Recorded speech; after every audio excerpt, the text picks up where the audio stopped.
Assalamualaikum warahmatullahi wabarakatuh. Waalaikumsalam warahmatullahi wabarakatuh. Pemirsa, hari ini kita kedatangan tamu istimewa. Beliau adalah seorang praktisi kesehatan yang sekaligus saat ini masih beraktivitas di salah satu perusahaan farmasi ya dok. Farmasi. Betul Tantan. Dan ini adalah guru sekaligus sahabat saya, guru kesehatan saya, sahabat saya juga. Udah lama kita nggak bertemu. Saya perkenalkan Dr. Setio. Selamat malam Pak Dokter. Selamat malam, Assalamualaikum warahmatullahi wabarakatuh. Waalaikumsalam warahmatullahi wabarakatuh. Ini Pak Dok, sudah hampir 1 tahun mungkin ya, 1 tahun kurang lah masa pandemi corona ini menjalar ke seluruh dunia dan Indonesia mungkin di akhir-akhir waktu masuknya, dan tapi hari ini kita banyak melihat kecemasan yang dirasakan masyarakat. Masyarakat gitu. betul. Saya sempat baca tuh dok, ada penelitian perhimpunan dokter jiwa kalau nggak salah, dari mereka itu survei dari 1.500 sekian orang yang disurvei. Respondennya ya? Ya respondennya yang ke masyarakat itu hampir 70%-nya itu mengalami kecemasan yang tinggi gitu dok. Betul. Nah kira-kira padahal di sisi lain kan imun tubuh berhubungan sekali, dengan imun sangat tubuh, berhubungan gitu. dengan kecemasan. Jadi gimana dok fenomena ini menurut dokter? Jadi gini ya Tantan, saya mengamati dari mulai namanya saja COVID-19. Artinya adalah sebetulnya bukan di 2020 kita bicaranya, karena ini adalah 2019. Sudah mulai merebak si SARS-CoV-2 ini atau virus corona ini.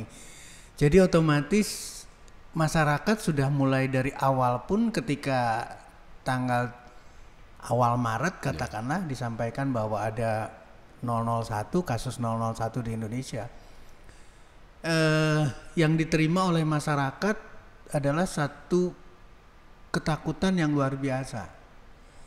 Dan ketakutan ini pasti otomatis akan diterima di bawah sadar semua orang. Semua orang ya. Di sini artinya adalah bukan sekedar korban, tapi juga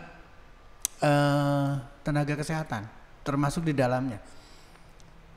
Lebih jauh lagi berkembang bahkan sampai seolah-olah harus ada lockdown katakanlah. Satu kegiatan, satu pembatasan sosial yang luar biasa. Seperti halnya kita tidak boleh berhubungan lagi, kita tidak boleh ada situasi yang memungkinkan agar kita terhindar dari COVID-19. Sehingga otomatis kecemasan ini atau ketakutan ini akan berlanjut. Satu informasi yang sangat menakutkan pasti akan masuk di bawah sadar semua orang. Pasti itu. PSBB, berita lockdown, kemudian kasus dari hari ke hari disampaikan di berita, itu pasti akan tertanam dalam. Dan itu satu penularan yang gampang sekali. Karena posisi imun tubuh masyarakat lagi rendah. Jadi pasti akan sangat mempengaruhi seluruh komponen di sananya. Artinya adalah kalau kita bicara orang yang sudah punya intelektual yang tinggi pun, yang punya nilai akademis tinggi pun, karena merasa ketakutan, maka semua lapisan akan terkena. Dan ini dirasakan sekarang. Jadi kalau seorang psikolog atau seorang ahli jiwa melakukan suatu penelitian, mungkin kalau buat saya tidak hanya 70%, bahkan lebih dari itu. Dari semua sisi nih, dari semua sisi. Katakanlah sekarang kita bicaranya nilai akademis di spiritual. Karena itu terganggu juga. Nilai, mohon maaf harus menyampaikan, nilai keimanan pada akhirnya runtuh juga di sana. Karena rasa takut itu. Karena rasa takut itu, karena rasa kecemasan itu. Demikian juga dengan orang yang sudah memahami, katakanlah beliau-beliau ini ahli di bidang virus. Tapi karena tidak menyampaikan atau kurang menyampaikan yang lebih menenangkan, maka otomatis seluruh komponen masyarakat dalam posisi yang sangat cemas. Dan ini Atau harus disampaikan lagi, satu kecemasan, satu kondisi rasa takut itu berarti adalah bagian dari tubuh kita dan ada respon di sana. Yeah. Apa responnya? Responnya adalah ketenangan itu tidak akan muncul, seolah-olah terbunuh. Dalam tubuh kita itu ada endomorfin, ada morfin, ada hormon kebahagiaan. Orang akan lebih tenang. Tapi dalam posisi itu, maka hormon itu tidak akan keluar sama sekali. Dari hari ke hari, dari waktu ke waktu, dari setiap dia ada berita lagi, dan semuanya akan sangat-sangat menakutkan. Sehingga otomatis seluruh komponen tubuh pun, kalau tadi komponen masyarakat, sekarang individu, komponen tubuh pun sama, akan mengalami satu depresi yang berat banget. Dan untuk pemulihannya, mohon maaf, ini tidak mudah sama sekali. Kita sudah berlanjut dari Maret sampai bulan Oktober ini terasa berat sekali. Jadi otomatis ada tugas lain selain selain melawan COVID-nya, selain vaksinasi yang akan kita lakukan, tapi bagaimana memulihkan kejiwaan yang sudah tergoncang sedemikian rupa akibat pandemi COVID-19 ini. Ini jadi catatan tersendiri. Jadi harus ada langkah-langkah ke sana. Ya bahkan kan WHO terakhir menyatakan gitu bahwa COVID-19 ini akan berumur panjang gitu dok ya. Ini kan semakin merasa ketakutan kita. Justru itulah tinggi. Jadi apa yang mesti disampaikan ya.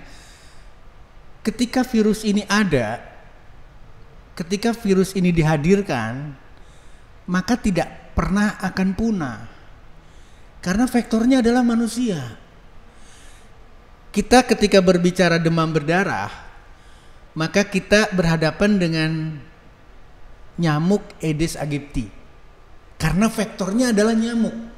Jadi selama nyamuk itu ada, maka demam berdarah tidak akan pernah berhenti, tidak pernah punah di muka bumi. Nah sekarang pilihannya SARS-CoV-2 atau virus corona yang sekarang kita bicarakan adalah manusia vektornya. Jadi selama masih ada manusia, virus itu tetap ada. Gitu. Virus itu akan tetap ada. Apalagi sekarang kita udah kenal dengan OTG yang tidak ada gejalanya dan lain sebagainya. Itu ada di manusia itu. Tinggal bagaimana menghambat penularan. Tinggal bagaimana menyelesaikan orang-orang yang terinfeksi oleh COVID-19. Itu persoalan yang berbeda. Tapi virus itu tetap akan ada. Ketika kita bicara sederhana aja, laptop kita atau handphone kita dulu nggak pernah berpikir kalau ada virus di dalam laptop kita. Kita tidak pernah berpikir sekarang di handphone kita tiba-tiba ada, ini virusnya udah banyak. Karena memang satu, kita tidak bisa menyalahkan orang yang kreatif kan. Kita nggak bisa sekarang. Tapi itulah virus. Virus itu bukan makhluk hidup, dia tidak hidup sama sekali. Dia adalah komponen bagian dari kehidupan. Dia merupakan protein. Dia akan melakukan replikasi di tempatnya, di inangnya, di hostnya. Nah sekarang pilihannya SARS-CoV-2 atau COVID-19 ini adalah manusia. Jadi reseptornya ada di manusia, tidak ada di hewan, tidak ada di nyamuk. Maka selama ada manusia, dia tidak akan pernah berhenti. Artinya berarti kita tadi di konteks pertama adalah ketakutan, PR. Yang kedua PR kita adalah ini tidak akan punah loh. Jadi otomatis harus ada satu apa istilahnya, tatanan yang betul-betul kita susun secara strategis bagaimana kecemasan ini bisa dikurangi dan terusnya meningkat. Orang bisa lebih memahami COVID-19. Kemudian di lain pihak kita harus benar-benar berlomba dengan SARS-CoV-2. Kalau COVID-19 mengejar kita, berarti kita harus pakai masker. Kalau COVID ngejar kita, berarti kita harus cuci tangan. Semua kita lakukan dan itu dalam posisi yang bertanding dengan COVID-19-nya. Kita tidak boleh kalah. Pengalaman hidup, apapun jenis virusnya, tidak pernah mengalahkan manusia. Itu salah. Nah sekarang kalau ini bisa mengurangi ketenangan, kalau ini bisa mengurangi kecemasan atau meningkatkan ketenangan, saya akan lebih suka berkata seperti itu. Pengalaman kita, virus selama ada virus tidak pernah mengalahkan manusia. Itu harus kita tanamkan. Sampai hari ini pun sama. Katakanlah sekarang bicara DKI lah. DKI mungkin di angka 100 lebih, 100 ribu lebih. Dengan kematian 5 ribuan. Berarti 1%, 1, sekian persen. Death rate-nya. Sementara serangan jantung 37%. Itu lebih menakutkan ya. Nggak ada orang yang takut. Nggak ada yang orang takut karena tidak disampaikan kasusnya. Ini kasus serangan jantung di Sumatera Utara. Ini kasus serangan jantung di Jawa Timur. Nggak ada berita itu. Padahal death rate-nya 37%. Lebih kalau mau disampaikan lagi, American Stroke Association. Setiap 4 menit itu orang meninggal karena stroke. Setiap 4 menit. Itu data. Lebih parah lagi, setiap 40 detik orang kena stroke seluruh dunia. Setiap 40 detik, bayangkan setiap 40 detik ada orang yang kena stroke. Kalau tadi kita bicara di data dari WHO demikian rupa, sama halnya ini juga cerita seperti itu. Jadi kecemasan, ketakutan itu harusnya diimbangi dengan satu informasi yang boleh dikatakan mengalihkan lah. Kasus TBC, kasus yang lain itu jauh lebih tinggi. Demam berdarah pun kita tidak pernah diberitakan. Berapa death rate orang yang kena demam berdarah, kematian akibat demam berdarah. Itu tinggi. Nah, karena kita dalam posisi periode pandemik, maka beritanya pandemik gitu loh. Tidak ada berita stroke, tidak ada berita serangan jantung. Ini harus dinaikkan. Balik lagi ke tadi konteksnya. Nah, bagaimana sekarang kita bisa meningkatkan satu ketenangan, bagaimana kita bisa menghasilkan atau mengeluarkan morfin dalam tubuh kita untuk mendapatkan ketenangan. Ini tugas kita sama-sama. Gimana tuh dok kira-kira? Nah, jadi otomatis balik lagi sekarang siapa yang punya nilai akademis secara spiritual, entah itu pendeta, ustadz dan lain sebagainya, itu harus menang dulu. Kalau tidak ada ikon, tidak ada idol, maka sulit kita untuk menyampaikan itu. Entah itu nilai kepasrahan, entah itu nilai, let's say kita bicara hidup dan mati kan bukan urusan kita. Hidup dan matinya ya, tapi bukan karena infeksi virusnya. Kalau infeksi virusnya urusan kita. Tapi kalau kematian, anggaplah kita lepas dari sana. Jangan berpikir lagi kalau kena COVID meninggal terus kita jadi tidak berbuat apa-apa. Kan kita lebih takut lagi nantinya. Kalau kita mau bicara lagi takut dengan kematian, harusnya dari dulu juga kita harus sudah takut dengan kematian. Bukan karena ada COVID-19. Harusnya kita udah dari dulu berbenah bahwa kematian itu bukan semata-mata selesai gitu tugas kita di alam ini, di dunia ini, tidak. Nah, ini yang saya katakan, makanya harus ada ikon, baik sekarang petugas kesehatan katakanlah atau orang yang ahli-ahli dalam virus itu memberikan satu ketenangan.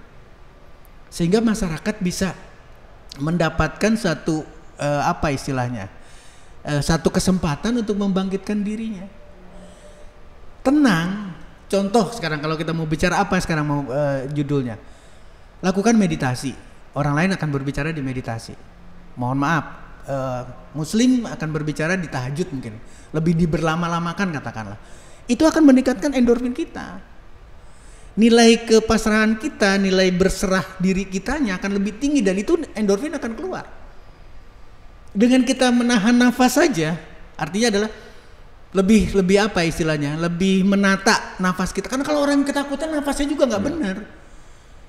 Dengan kita menata nafas kita saja itu udah endorfin kita akan keluar, ketenangan kita akan dapat. Ketika ketenangan didapatkan, maka seluruh sistem dalam tubuh kita akan berfungsi jauh lebih optimal, termasuk sistem pertahanan tubuh kita yaitu dengan nilai imunitasnya. Imunitas akan meningkat kalau endorfin kita meningkat. Nah ini tugas nih, benar-benar tugas. Jadi jangan, kalau kita kan beritanya sekarang, oh minum vitamin, makanan bergizi dan lain sebagainya. Tapi kalau kecemasannya tetap tinggi, Atantan nggak bisa. Ketika makan aja dia nggak bisa makan karena rasa kecemasan itu. Ketika dia sudah minum vitamin pun, minum apapun, kalau dia masih cemas, tetap nilai imunitasnya rendah. Dan hati-hati, mohon maaf sekali lagi, kita tidak pernah diukur tingkat kecemasan kita. Tidak ada scoring loh. Nggak ada ukurannya. Ada sebetulnya ahli kejiwaan atau psikolog bisa menilai kita tingkat kecemasan kita, tapi kita tidak ada yang melakukan. Makanya kalau tadi ada penelitian semacam itu dari WHO katakanlah, dari himpunan dokter ahli jiwa kita, itu adalah data. Karena itu adalah scoring, by scoring. Jadi responden itu di-score. Nilai satu persatu akhirnya mendapatkan nilai kecemasan yang sedemikian rupa. Artinya masuk dalam kategori ini yang berat, ini yang sedang, ini yang ringan, itu pasti ada kriteria di sana. Nah sekarang kalau udah ada data itu kan harusnya kita berbenah. Harusnya melakukan satu perencanaan berikutnya dari nilai itu. Ini yang menjadi PR buat kita. Terus terang. Jadi mau tidak mau sosialisasi dalam bentuk apapun, kalau saya sangat-sangat berharap itu berilah suasana ketenangan, berilah suasana yang lebih seimbang. Sekarang kasus katakanlah kita di pemberitaan kasus kematian itu disampaikan, tapi kasus yang sembuh tidak ada, nggak di blow up gitu ya, tidak ada sama sekali. Jadi otomatis tidak seimbang. Ini yang menjadikan nilai kecemasan jauh lebih tinggi. Coba kalau rasa syukur orang yang survive dari COVID-19 diberitakan, betapa gembiranya, atau berita-berita yang ternyata ada yang kena COVID tapi keluarga yang lainnya tidak kena. Berita itu kan bisa diangkat untuk memberikan satu ketenangan. Seperti yang tadi angkanya, DKI katakanlah datanya, antara yang sembuh dengan yang kematian kan jauh, apalagi di total dengan total kasus yang sudah tercatat itu jauh sekali angkanya. Nah itu kalau diberitakan mungkin akan lebih mengangkat. Bukan berarti kita melepaskan protokolnya, tidak. Protokol adalah tetap harus dilakukan protokol seperti itu. Dengan physical distance seperti ini kita bisa mendapatkan hasil yang diharapkan oleh semua pihak. Akhirnya dengan ketika orang stres gitu ya, cemas gitu, bisa aja ya itu merangsang ada penyakit-penyakit lain bisa. Ini yang kadang-kadang jadi gini ya Tantan. Di dunia kesehatan itu kita diposisikan atau tidak disosialisasikan melihat rapot diri. Tantan tidak diperiksa kan? Ya. Di pembuluh darah di jantungnya ini udah ada yang menyempit atau tidak? Tidak pernah terbaca ke sana. Pembuluh darah di kepala kita tidak tahu berapa yang sudah menyempit sekarang. Liver kita, ginjal kita tidak diperiksa secara rutin. Kita tidak punya rapot. Sekali lagi, kita tidak punya rapot mengenai kondisi atau status kesehatan kita. Itu perlu ditanam dulu. Nah, ketika terjadi kecemasan, baru akan muncul. Jadi sebetulnya bukan tiba-tiba, jangan salah. Jangan salah ketika kondisi ada historinya gitu. Ada sebetulnya, tapi kita tidak punya histori itu. Kita tidak punya pemeriksaan dari umur 10 tahun, 20 tahun, 30 tahun, tidak ada catatan sama sekali. Kita tidak punya medical record sedalam itu. Kapan kita punya medical record? Ketika kita sakit saja. Ketika sakit diperiksa baru kita tahu, oh ternyata fungsi ginjalnya jelek. Ternyata fungsi livernya juga jelek. Ternyata paru-parunya merah semua. Nah, ketika COVID datang, kemudian orang merasa kecemasannya tinggi, maka yang merah-merah itu akan muncul. Jadi kalau saya misalkan, saya tidak akan pernah kaget kalau kok tiba-tiba bisa ada orang yang kena dan kemudian parah. Adik ipar saya mengalami yang sama, keluarga saya mengalami yang sama. Jadi kenapa tiba-tiba parah sedemikian rupa? Karena riwayatnya ada sebetulnya. Jadi bukan tiba-tiba sekarang. Nah, kalau kita pernah mendengar kemarin di awal-awal umur 45 tahun ke atas beresiko. Iya. Itu dari sisi umur, satu faktor. Coba kalau kita baca lagi sekarang, data riset kesehatan dasar 2018. Orang yang kena hipertensi itu sudah terjadi di umur 18 atau benar. Semakin muda ya, Dok. Jadi bukan 45 tahun. Orang yang kena stroke umur 15 tahun. Artinya berarti 15, 25, 35 sebelum 45 itu kasus ada. Nah, kalau sekarang 45-nya tidak boleh sementara dia boleh padahal dia punya faktor risiko yang tinggi. Nah ini yang saya katakan, jadi sebetulnya catatan itu ada, record itu ada, tapi kita lupa. Kenapa? Karena kita tidak diperiksa. Kapan kita diperiksa? Kapan jantung kita diperiksa? Ketika kita sakit saja. Jadi otomatis riwayat itu nggak pernah terbaca. Ketika COVID masuk, tiba-tiba dia jadi berat paru-parunya. Padahal mungkin sudah jelek paru-parunya. Sudah ada angka negatif di sana. Akhirnya si virus corona ini cuma jadi pemicu aja gitu. Jadi pemicu, dia katakanlah sekarang orang ada istilah, kalau di diabetes ada istilah prediabetes. Orang tidak ada satu orang pun yang diperiksa loh, dia akan diabetes atau tidak. Prediabetes. Jadi otomatis ketika COVID masuk, dia sebetulnya akan menjadi diabetes nih.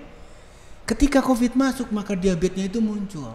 Ketika muncul itu, otomatis COVID dengan komorbidnya, dengan penyakit penyerta, tewas yang ada. Artinya adalah untuk prognosisnya jelek sekali. Ini yang kita tidak sadar sama sekali, atau banyak yang tidak menyadari ke sana. Jadi otomatis kita harus berpikir sekarang, tadi kecemasan, yang kedua berarti berita itu harus betul-betul seimbang supaya kita bisa dapat ketenangan. Dan ketiga ini kondisi kita tidak diperiksa. Atau scoring olahraga lah, scoring fisik kita. Kita pernah periksa nggak fisik kita tuh seperti, kita baru bicara fisik loh. Ketika COVID masuk, ketika pandemi terjadi, orang semuanya balap sepeda, semuanya hobi dengan sepeda, tapi tidak tahu fisiknya loh. Jadi saya tidak kaget. Pas sepeda kena jantung. Jadi saya tidak akan pernah menilai ini adalah suatu kejadian yang tiba-tiba, tidak. Orang itu tidak punya zonanya. Dalam olahraga kan ada zona aman buat seseorang kan, dan itu individu banget. Berbeda antara Atantan dengan saya. Karena itu tidak diukur atau tidak mengukur diri. Wah, sekarang lagi ramai nih bersepeda. Dia pakai sepeda, tapi ketika ada elevasi, ada tanjakan seperti itu, tewas di situ. Karena dia tidak tahu kondisi fisik dia sebetulnya. Terus ini dok, kalau mengukur, saya misalkan mengukur kondisi kesehatan saya sejauh mana sih gitu untuk treadmill. Treadmill kan berarti kita antara jalan dengan lari. Kalau treadmill kita masih bisa 1-2 jam, ada aman, zona kita masih jauh sekali. Tapi kalau baru 5 menit, 10 menit, udah nggak bisa, nggak mungkin banget. Dan itu kan ditentukan, artinya adalah ada parameter yang bisa mengukur kita. Kalau udah di treadmill kita udah jelek, jangan coba-coba lagi. Artinya kita harus membatasi lagi, zona kita harus lebih hati-hati lagi. Ada step-stepnya gitu ya. Itu yang saya katakan pemeriksaan treadmill kan merupakan salah satu pemeriksaan kita. Apalagi pemeriksaan yang lain, paru-paru gitu, kita harus periksa. Jantung kita harus periksa, semua kita harus periksa. Ini yang persoalannya ada di sana. Jadi seolah-olah orang itu sehat, padahal bermasalah sekali dalam tubuhnya. Dan angka itu kalau kita balik lagi kalau melihat data WHO tuh orang sehat tuh cuma 5% Tantan. Iya. 20% dalam kondisi sakit, mondar-mandir ke rumah sakit atau dirawat di rumah sakit. 75%-nya ini seolah-olah sehat. Padahal kalau digabungkan berarti 95% itu bermasalah kita. Hanya 5 orang lah katakanlah dari 10 orang itu yang sehat. Yang dari 100 orang itu. Tapi 95 orangnya itu dalam persoalan kesehatan yang tidak akan pernah selesai. Apalagi sekarang masuk dalam kondisi pandemi. COVID-19 ini kan luar biasa, melumpuhkan semua. Akhirnya kan dengan adanya social distancing, PSBB dan lain sebagainya gitu, orang kan jadi secara ekonomi jadi nggak bangkit, tambah stres lagi.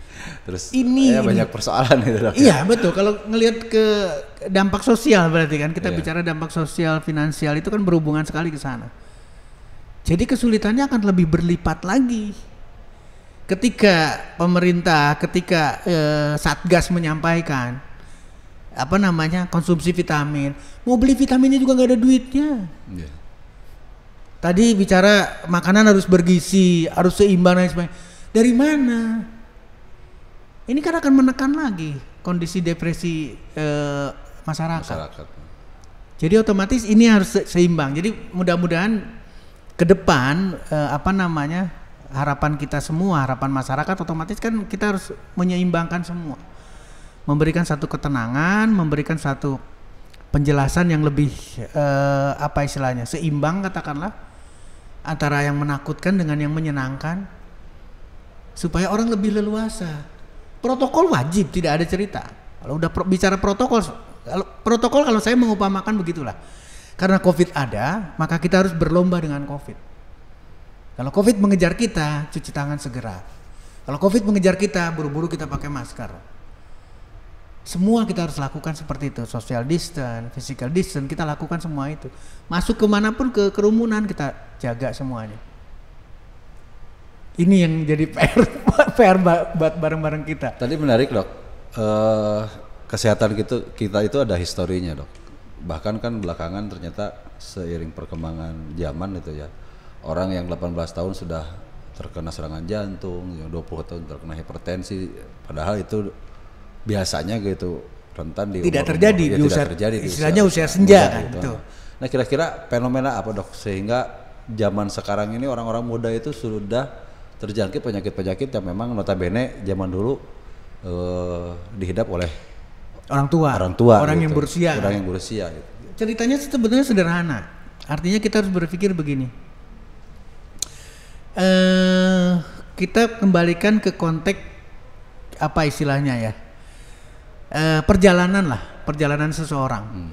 Perjalanan seseorang itu kan dilalui dengan berbagai faktor.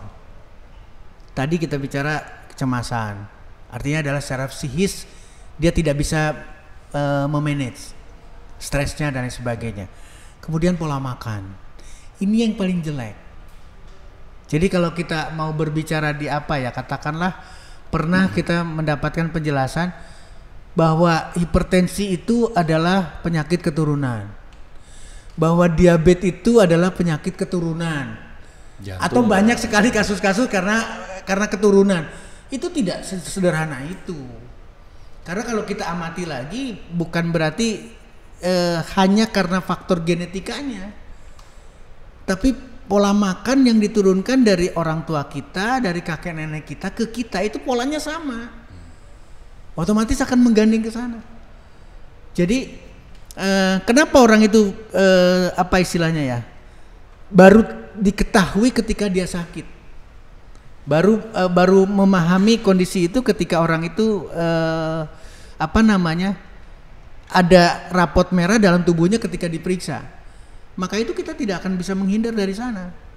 Karena faktor-faktor itu ada, termasuk adalah faktor lifestyle seseorang. Termasuk di dalamnya adalah makanan. Makanan ini yang kadang-kadang kita lupa semua. Kita diajarin 4 sehat 5 sempurna tapi udah gak inget apa-apa. Sekarang ada lagi pedoman gizi seimbang, sama juga kita tidak pernah bersandar ke sana. Jadi otomatis apa penyebabnya sekarang kira-kira seperti itu? Gak bisa. Pasti karena, kalau saya sih berbicaranya gini, hal-hal yang buruk yang terjadi di seseorang itu pasti punya riwayat. Dan riwayat itu adalah orang itu yang tahu, orang yang persis diketahui adalah dari sana. Itu satu. Yang kedua, tingkat kesadaran, Tantan, ini yang perlu dicatatkan. Tingkat kesadaran seseorang untuk memahami dirinya sehat atau tidak, mengoreksi dirinya sehat atau tidak itu kecil sekali. Jadi seolah-olah nggak bisa, yang namanya kesehatan itu urusannya dokter. Nggak bisa, nggak apa-apalah kalau kita sakit juga, kan sudah ada obat. Jadi tidak bersandar pada dirinya. Padahal dalam tubuhnya itu sudah punya semua. Sistem dalam tubuh itu untuk melawan bakteri ada. Sistem dalam tubuhnya untuk memberikan satu ketenangan seperti yang kita bicarakan endorfin itu sudah ada dalam tubuhnya, tapi tidak dilatih. Seluruh sistem pertahanan termasuk imunitas tubuh itu sudah ada, tapi kita tidak pernah memanfaatkan itu, tidak pernah melatih itu, tidak pernah mengembangkan itu. Kan tahu sekali, ketika bicara COVID, ayo kita minum vitamin, minum jahe dan sebagainya. Sekarang, kenapa nggak dari dulu dia melakukan seperti itu? Kalau dia dari dulu melakukan seperti itu sebetulnya tubuhnya udah siap jadinya ya. Atau kalimat yang lebih menarik ini yang harus disampaikan. Dari dulu kita selalu tidak pernah lupa, mencegah itu lebih baik daripada mengobati. Sekarang pertanyaannya, ada nggak program untuk mencegah dari seseorang? Ada nggak program untuk mencegah dari institusi. Kecil sekali. Yang dianggarkan adalah mengobati. Anggarannya adalah anggaran obat. Beli obat atau sediakan obat. Asuransi kita bicara, mohon maaf nih sekarang bicara asuransi. Asuransi itu bukan asuransi kesehatan yang dibayar, asuransi kesakitan. Jadi ketika sakit tercover, tapi tidak ada mengcover mencegahnya. Ini satu pemikiran yang berbeda. Kalau di asuransi orang nunggu sakit tuh. Menyediakan. Bayar premi itu adalah menyediakan kalau sakit Anda tidak perlu takut. Apa yang terpikir sekarang? Oh nggak apa-apa saya sakit kan saya udah punya asuransi. Ini satu pemahaman yang harus kita pikirkan betul-betul. Tapi untuk invest ke mencegah nggak ada Pak. Sekarang kita bicara germas. Spanduk kita lihat kan. Olahraga setiap hari. Yang masang spanduknya saja nggak olahraga Pak. Ini harus kita cermati sama-sama. Kalau kita semua nih setiap hari kita lakukan olahraga, COVID nggak terpengaruh sama sekali. Karena orang yang merasa yakin, stamina saya kuat. Kalau dia mulai fisiknya saja sudah kuat, kan kita berharap imunitas tubuhnya juga kuat. Psikisnya juga mungkin akan lebih kuat dibandingkan dengan orang yang depresi tadi. Ini yang jadi bahan cerita atau bahan yang perlu kita diskusikan berulang-ulang. Mencegah itu lebih baik daripada mengobati. Jadi program yang sesungguhnya melawan COVID pun sama harusnya diperbesar adalah mencegah untuk tidak kena COVID. Bukan dialokasikan untuk mengobati COVID-nya. Terakhir mungkin Dok. Siap.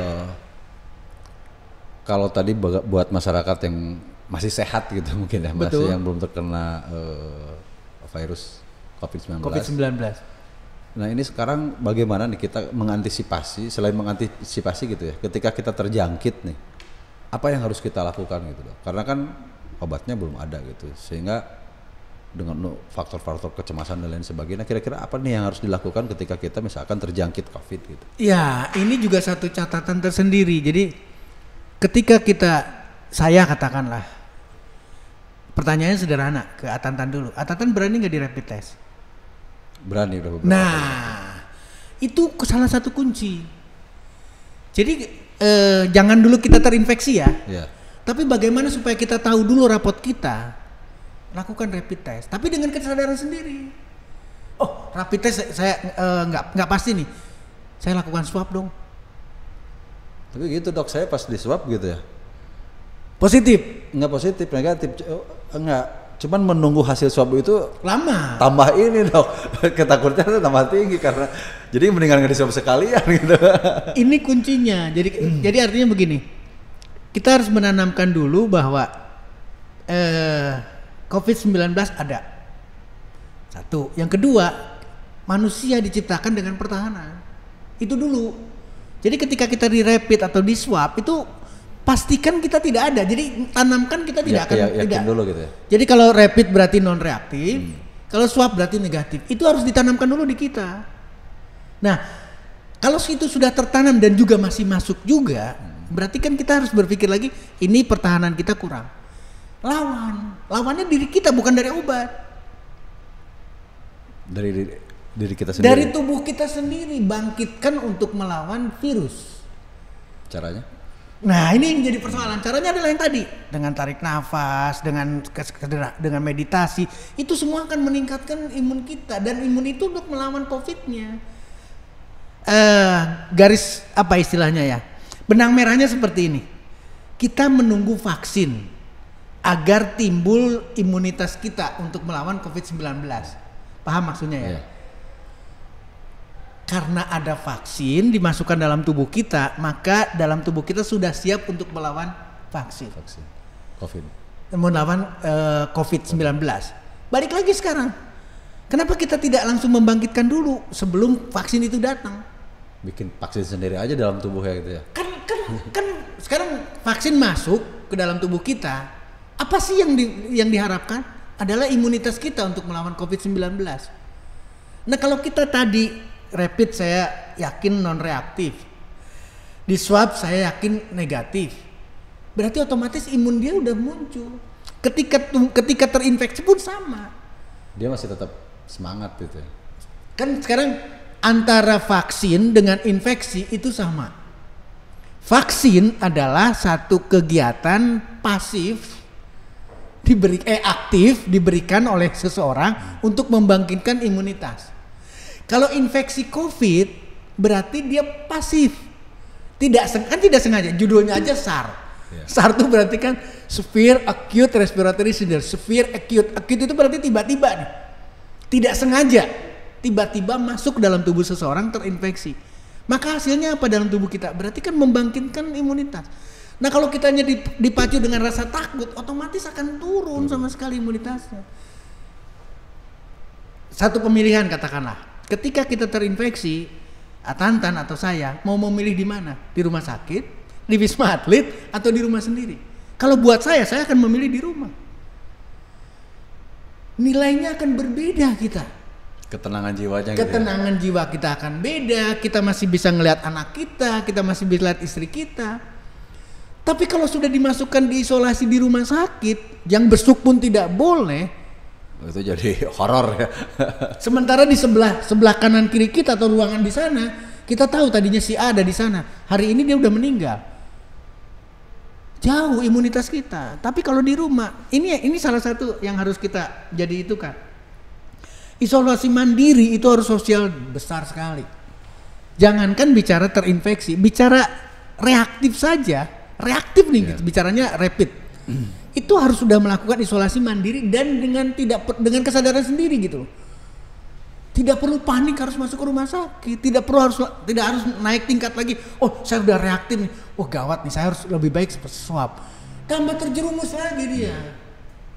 Tapi kalau sudah rapidnya reaktif, dia melakukan isolasi mandiri. Tolong dong, saya makan buah lebih banyak dong. Artinya kan berarti makanan bergizi. Makanannya lebih bagus dong. Selesai 7 hari, 10 hari negatif. Atau non reaktif lagi, nantinya di rapid lagi. Demikian juga dengan swab. Kalau kita sendiri, ingat ya, APBD maupun APBN tidak pernah berhenti kalau semua orang dimasukkan dalam Wisma Atlet atau yang disediakan sama pemerintah atau rumah sakit. Karena virus tetap hadir. Karena virus tetap ada. Mau sampai kapan kita melakukan? Tapi kalau kita melakukan sosial kemasyarakatan, tolong lakukan isolasi mandiri. Lebih banyak isolasi mandiri. Jauh lebih aman, orang lebih tenang. Dan itu bisa dilakukan asalkan informasinya kuat. Bagaimana sih protokol isolasi mandiri aja nggak ada sampai hari ini. Hanya yang tahu adalah pokoknya udah isolasi mandiri, diam di rumah, tapi protokol detailnya, juklaknya tidak ada. Tapi kalau itu dilakukan itu sembuh. Infeksi, sekali lagi balik lagi ya. Virus itu yang melawan adalah imun tubuh. Vaksinasi tugasnya meningkatkan imun tubuh atau melakukan satu aktivitas agar imun tubuh ada, siap, aktif. Terinfeksi dengan tidak sengaja berarti itu adalah imunitas pasif atau vaksinasi secara pasif. Hasil akhirnya apa? Imunitas lagi yang muncul. Kalau orang itu siap dengan itu, artinya siap dari informasi dulu ya. Kita sampaikan informasi secara kuat, maka nggak ada masalah. Kita lakukan, kita makan dengan enak, mohon maaf, mendekatkan diri lebih kuat, sembuh. 7 hari dicek lagi, negatif swabnya. 10 hari dicek lagi, negatif. Kan angkanya udah jelas, angka yang kesembuhan itu jauh lebih banyak dibandingkan dengan angka yang kematian.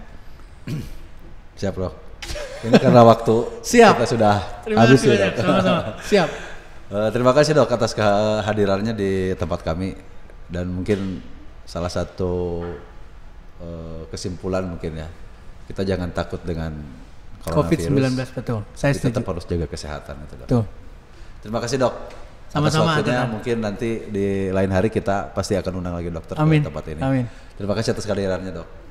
Assalamualaikum warahmatullahi wabarakatuh. Waalaikumsalam warahmatullahi wabarakatuh.